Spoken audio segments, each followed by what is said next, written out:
Well, I don't know what just happened. Ben Parker from the Bulwark.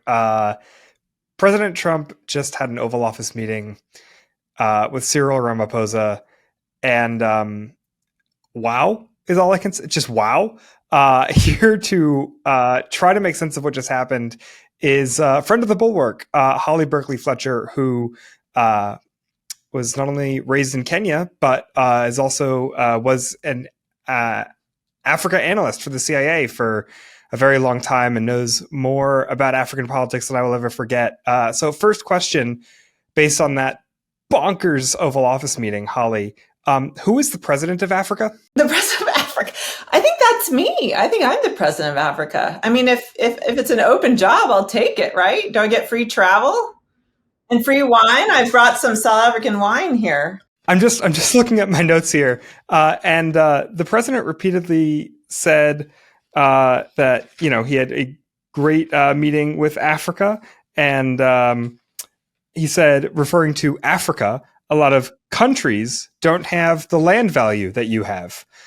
So that's a great way to start out. If that's what I made out of all of that. But I heard there's a lot of death in Africa. And I heard that there's a lot of actually valuable land in Africa. Yeah. So this was a meeting with Cyril Ramaphosa, the president of South Africa, which is actually a country. It's a country, a real country, for real.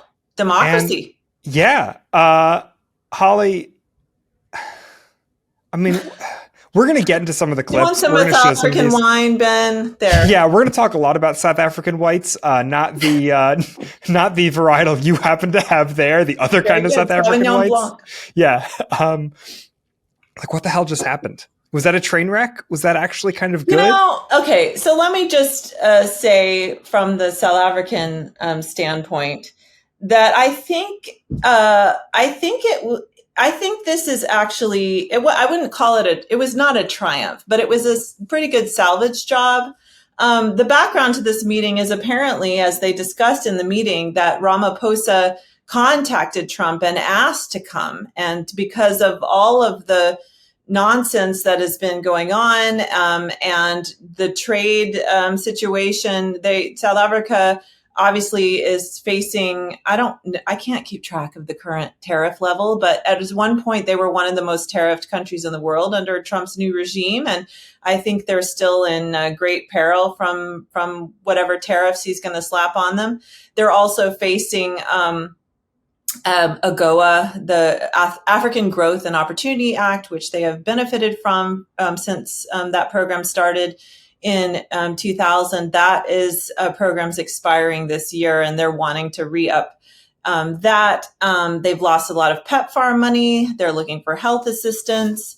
Yeah, so they have a big economic agenda, and this whole narrative of white farmers being murdered is not helpful to what they're wanting to accomplish. So he asked for the meeting, and I think he has a reputation of a very charming, gregarious guy, those qualities have served him incredibly well over the years. He started off really strong. I mean, he started off the meeting with Trump talking about how you invented the G20. The G20 meeting is in South Africa later this year. Golf. He meant maybe the United States. Right. Golf. He brought along some South African golfers, right? I don't know how Trump is on Mandela. I don't know. But in terms of talking to Trump, he complimented the way the White House has been redecorated. And it seemed like a really canny diplomatic effort to get Trump on side. That's classic Ramaphosa. And the best thing he did was bring white friends with him. And then, as you said, inevitably, I guess, the topic of white genocide came up. And, here's what happened. Mr. President, what would it take for you to be convinced that there's no white genocide in South Africa? Well, I can answer that for the President. It's for him. No, seriously. I'd rather have him answer. Yeah, I'd rather answer. It will be. Our President will respond to you. Yeah, thank you, Mr. President. It will take President Trump listening that well to the voices of South Africans, some of whom are his good friends, like those who are here. When we have talks between us on the quiet table, it will take President Trump to listen to them. I'm not going to be repeating what I've been saying. I would say if there was Afrikaner farmer genocide, I can bet you these three gentlemen would not be here, he brought whites with including him. my Minister of Agriculture. He would not be with me.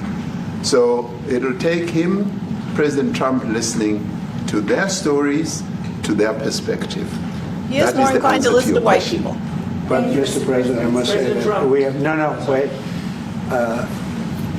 We have thousands of stories talking about it. Sure. And we have documentaries, we have news stories. And that, I think this is Natalie Harp, the human printer, prints out tweets and stuff for him. Yeah, I think that's who that is.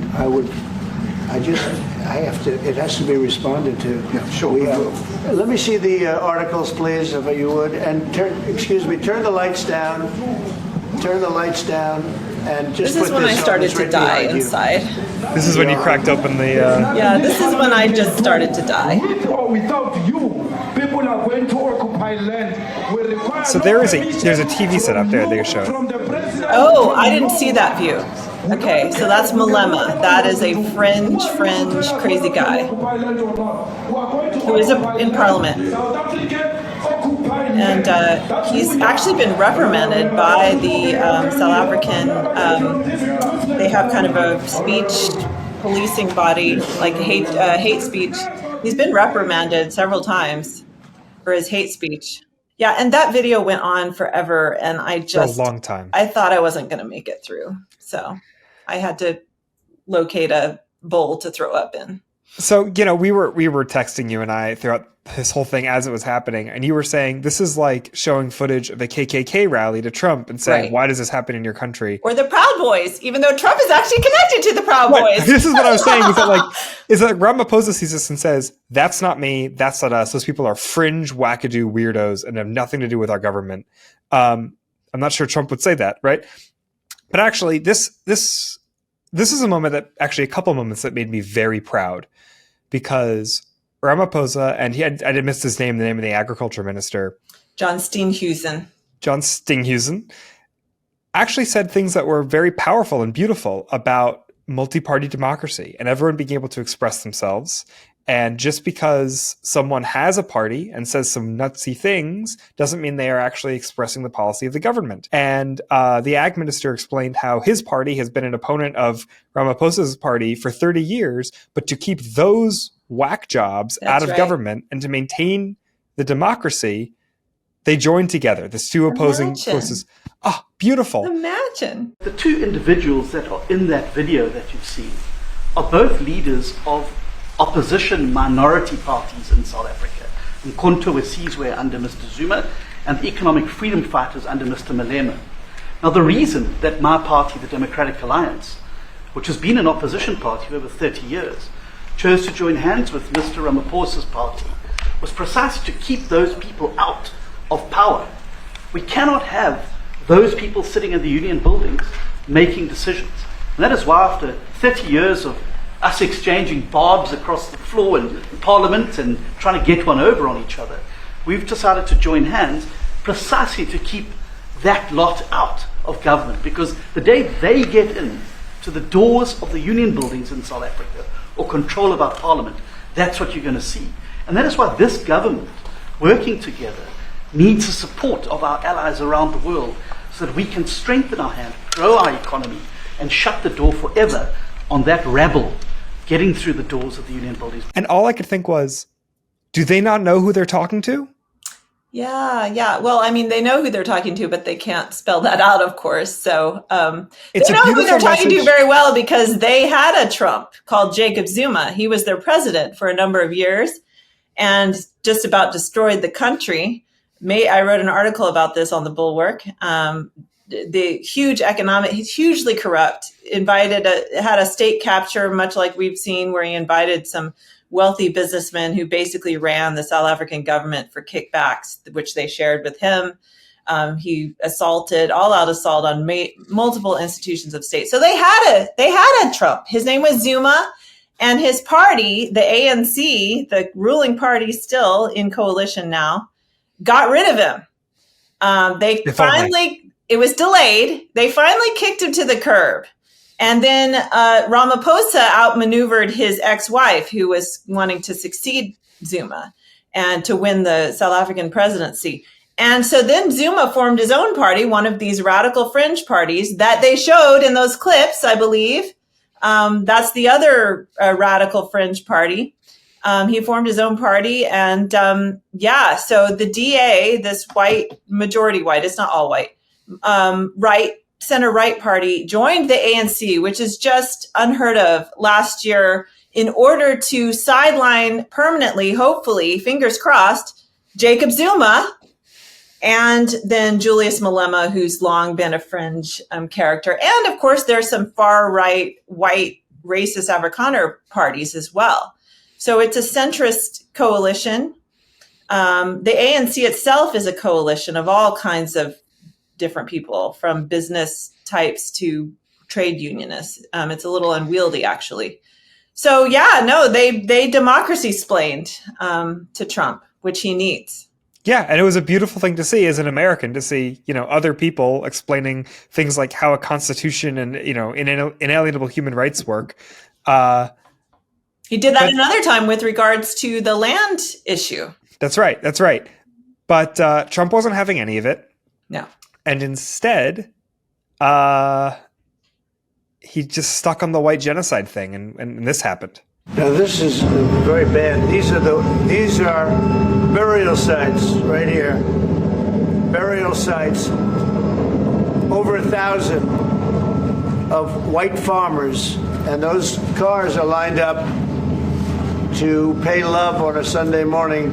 Each one of those white things you see is a cross, and there's approximately 1,000 of them. They're all white farmers, the family of white farmers. And those cars aren't driving, they're stopped there to pay respects to their family member who was killed.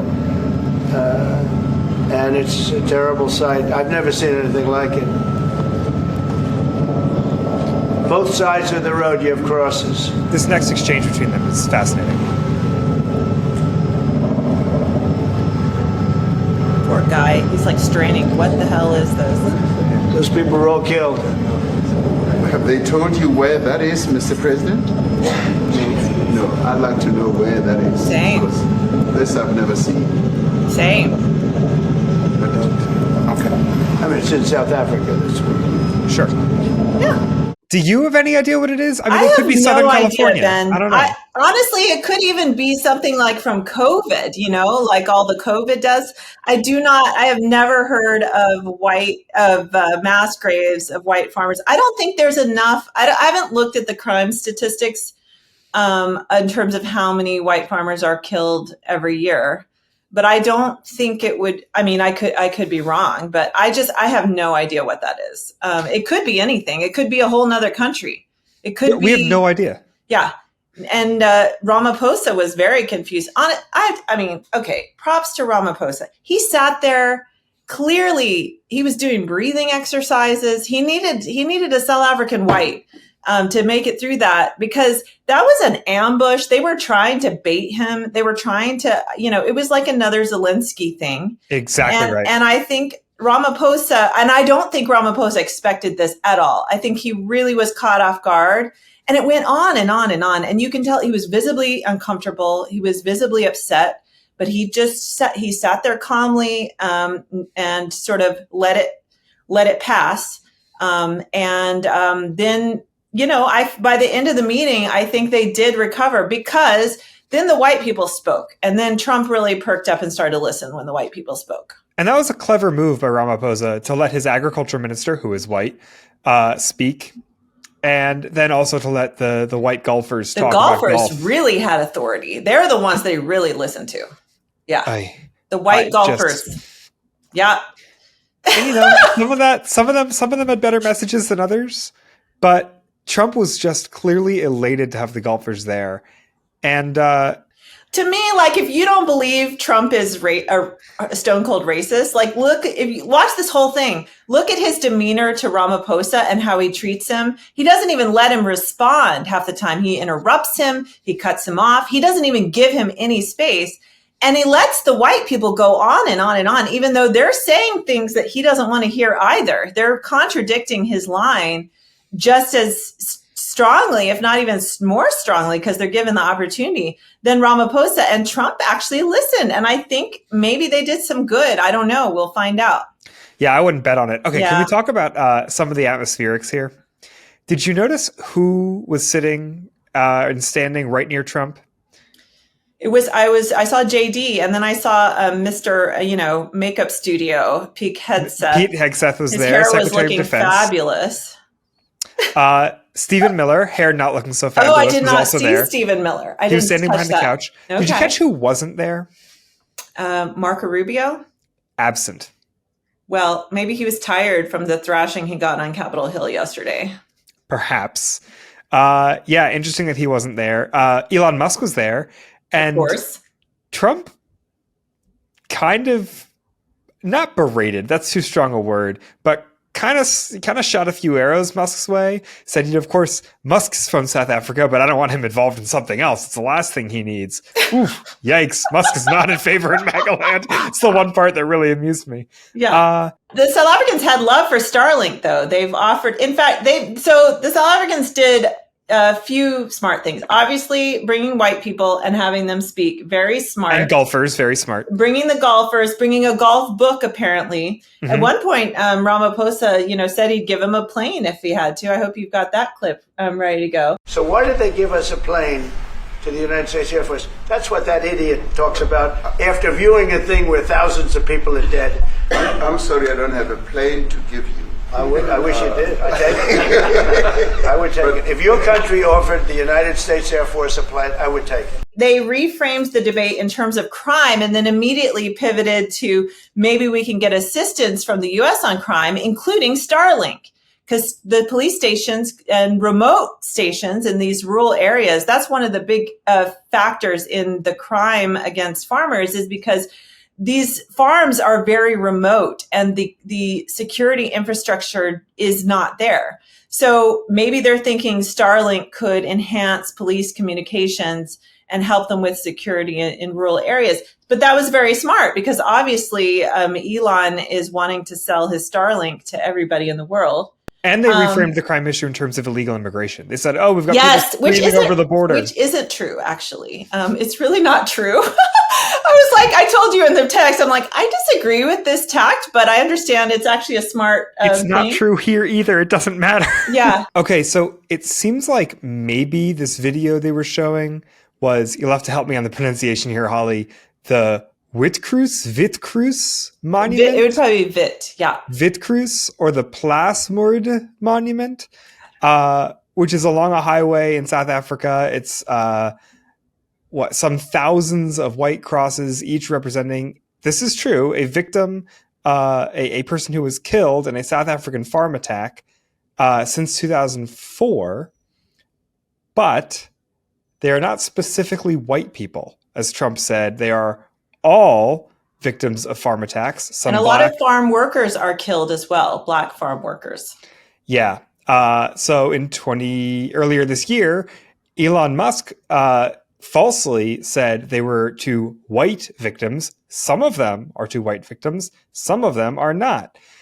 So I can only guess where Trump found this video and this false information about it. Who's to say, really? Who's to say? Yeah, let me, if I may, Ben, talk about the crime a little bit. Yeah. So South Africa has the highest income inequality in the world, number one in the world.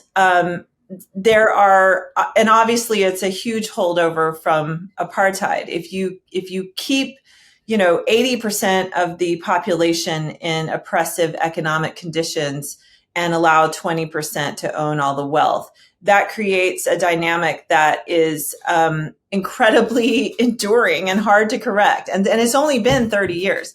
So the racial dynamics of the income inequality problem really haven't changed very much since 1994, which is really, I think there's a lot of reasons for that. The government has tried, but it's just a very intractable problem because you can't you can't take radical measures. They've avoided taking radical measures to avoid collapsing the economy, right? So they've actually taken very moderate measures, which has angered a lot of poor Blacks and sustained this terrible racially tinged income inequality. Black unemployment is like 40%. Whoa. White unemployment is only 1%. Okay. 89% of the unemployed are Blacks in South Africa. So there's no opportunity. There's enduring massive inequality. They do see there is a Black middle class and wealthy class. And so they can see the rich. The rich are all around them. Poor Blacks are no longer, put on reservations. They're out in the cities and mixing, and they can see this wealth. And they see that they have no opportunity. They are unemployed. And the anger is intense. And of course, it is fueled also by historical injustices as well. So the crime is very bad. It is very violent. There's definite anger there, but the majority of victims are Black, are poor Blacks in the what we would call a slum in these townships. The older golfer mentioned the Cape Flats, which is a slum in Cape Town. Which is, by the way, is pretty contained. Like, I've spent a lot of time in Cape Town. I have family that live in Cape Town, and I've never felt unsafe. You have to sort of stay on your guard. But most of the crime is contained in these poor areas. And in those areas, violent gangs like run the show. It's a lot like the cartels in Latin America, actually. They mentioned that. So the vast majority of the crime is, poor Blacks are the victims. There is a problem with policing. There is a problem with police corruption. There's a lot of layers of dysfunction in South Africa. But the idea that white farmers are being targeted by the government for racial reasons and that their farms are being seized is just a lie. It is not true. Whites are incredibly privileged as a class in South Africa. So, Holly, let me ask you this. How did this come up? Why is it that Trump and the people around him think there is a genocide going on against white people in South Africa? Where did they get that idea? Well, I'll tell you from firsthand, because I was the analyst on South Africa when this all got started in his first term. There is a organized lobbying group, AfriForum, it's a very far right-wing Afrikaner lobbying outfit. And party. I think they have a political party in South Africa too. They tend to be, not that racially enlightened, shall we say.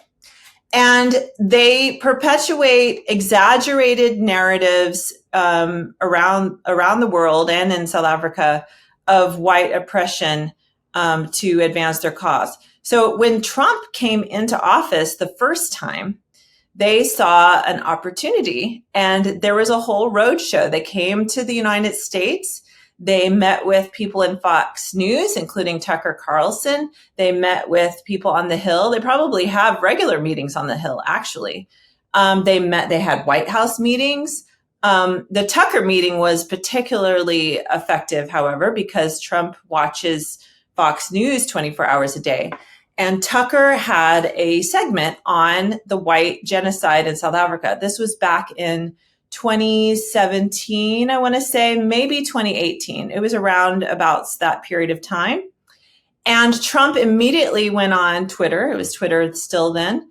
And that was actually his first public utterance on any African nation, was spouting this racist Afrikaner propaganda that he had heard from Tucker Carlson, that Tucker Carlson had gotten from AfriForum. And so, he tweeted about it. It created a huge diplomatic incident. We've never had the best relationship with South Africa. We can talk more about that complicated relationship if you want to. And it was a big kerfluffle. It goes back that far. And then Elon Musk has only fueled the fire. But it goes back that far. Well, again, you wrote about this in a very interesting piece for the Bulwark about how South Africa had their own Trump and how they dealt with him better.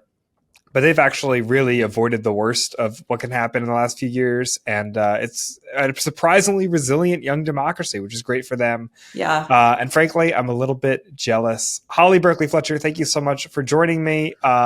Whatever the hell happens next, we'll have to talk more about it. Cheers, Ben. Cheers.